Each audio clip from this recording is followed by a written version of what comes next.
Já, einir, nú erum við komnir í síðasta þáttinn okkar fyrir þessi jól. Það er Þorláksmessa í dag, 23. desember og líklega lyktar alltaf skötu og saltfiski heima hjá þér, eða þar sem þú ert líklega, hvort þú sem þú borðar hann eða ekki, en margir fá sér þetta hnossgæti á Þorláksmessu. Þetta er búið að vera siður í áratugi hér á Íslandi og sjálfsagt að halda honum við ef menn vilja það. Nú ef menn vilja það ekki þá bara fá þeir sér hamborgara eða eitthvað álíka.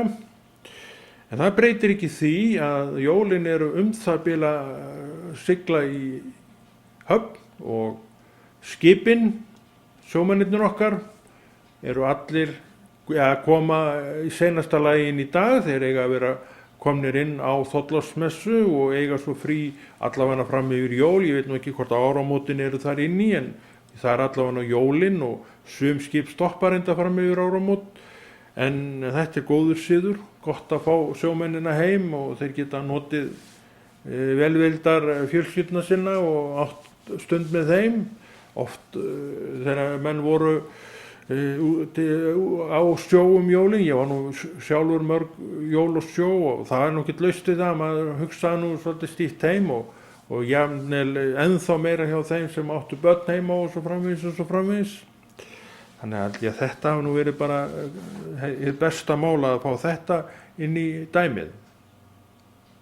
Við lesum, við erum ennþá í Lúkasaguðspjalli, lásum í gær í Lúkasi og nú lesum við aftur í Lúkasi í öðrum kafla á 9. versi núna.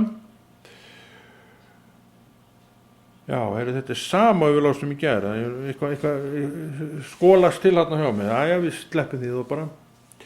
En það eru jólin og við höfum verið að tala um það að gera jólin að svona að tákni drottins fyrst og fremst.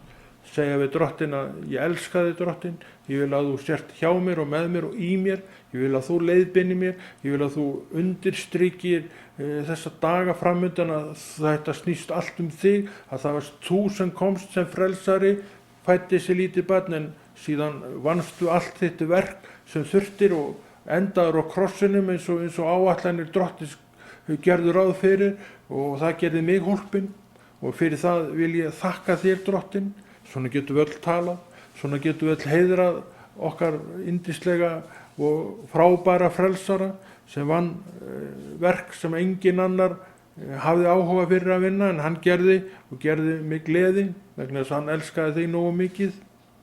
Við segjum þetta gott og ég býð hlustendum og áhorfendum gleðilegra jóla.